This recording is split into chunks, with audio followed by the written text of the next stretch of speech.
હાલો, જય માતાજી, બાપા સીતારામ. આ બધું સામાન અમે લાવ્યા છીએ મોલમાંથી. સ્વામિનારાયણ લોટ ફ્રાય કરવાનો, મોહિતભાઈના પૌવા, ભાજીની ચટણી, મગની દાળ, હિંગ, સૂજી, ચણાનો લોટ.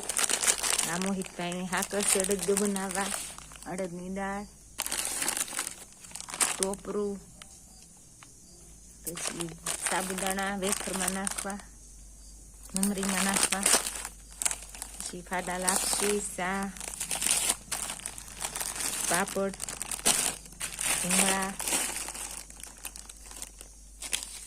ચટણી લાજવાબ,